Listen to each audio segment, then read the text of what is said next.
Assalamualaikum warahmatullahi wabarakatuh. Jumpa lagi dengan saya Rahman.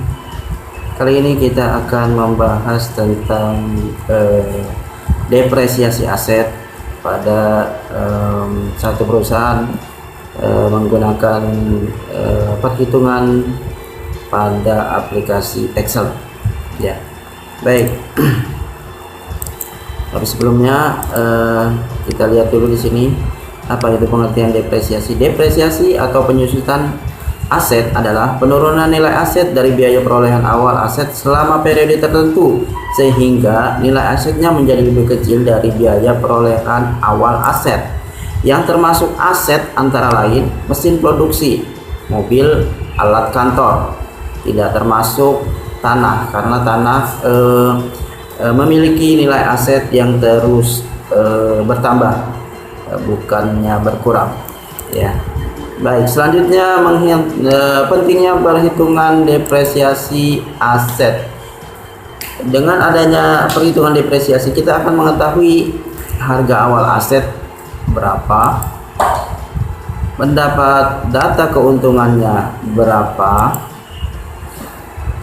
serta mengurangi potensi kerugian dan menyiapkan modal untuk aset baru.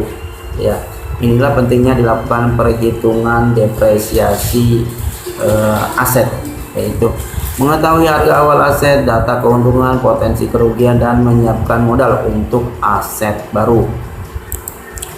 Baik, selanjutnya ada faktor yang mempengaruhi depresiasi nilai aset, antara lain harga pembelian awal, nilai residu, dan usia manfaat satu aset. Harga pembelian awalnya adalah biaya yang diperoleh secara keseluruhan untuk memperoleh aset ataupun aktiva. Nilai residu adalah nilai aset setelah pemakaian atau usia pemakaian manfaat daripada nilai asetnya.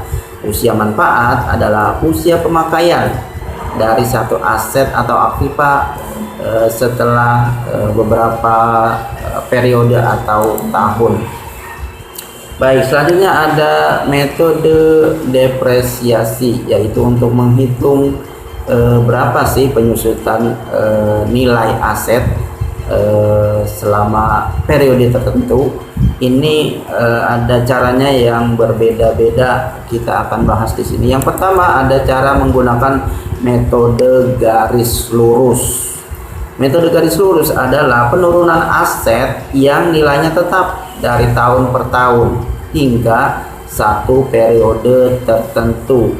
Ya, jadi penyusunannya tetap, tidak berkurang, tidak bertambah. Untuk rumusnya adalah seperti ini. Depresiasi sama dengan harga pengeluaran awal dikurang nilai residu dibagi usia manfaat. Ya, itu untuk metode garis lurus.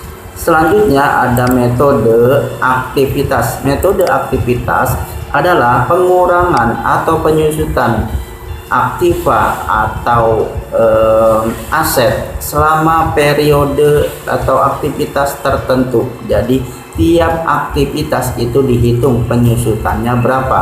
Ya, di sini untuk rumusnya adalah depresiasi per aktivitas. Ya, jadi per aktivitas, bukan per tahun. Ya, sama dengan harga pengeluaran awal dikulang nilai residu dikali usia manfaat dibagi usia produktif. Ya, itu untuk metode aktivitas atau penyusutan setiap aktivitas. Lalu ada metode depresiasi khusus. Ini merupakan metode penggabungan daripada beberapa metode-metode depresiasi yang nanti atau telah kita bahas. Selanjutnya ada metode depresiasi beban menurun.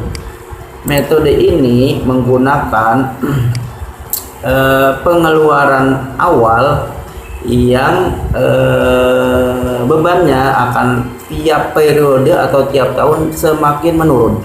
Ya, tiap periode atau tiap tahun bebannya, penyusutannya semakin menurun, semakin kecil. Ya, di sini ada rumusnya, depresiasi sama dengan harga pengeluaran awal dikali persentase penyusutan nilai.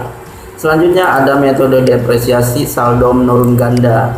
Saldo menurun ganda adalah penyusunan aset tanpa mengikut sertakan residu atau nilai akhir aset pada satu periode tertentu dengan mengalihkannya dengan 2, atau rumusnya di sini ada depresiasi sama dengan harga pengeluaran awal dibagi usia manfaat dikali 2. Nah, itu dia macam-macam metode daripada depresiasi nilai aset atau aktiva.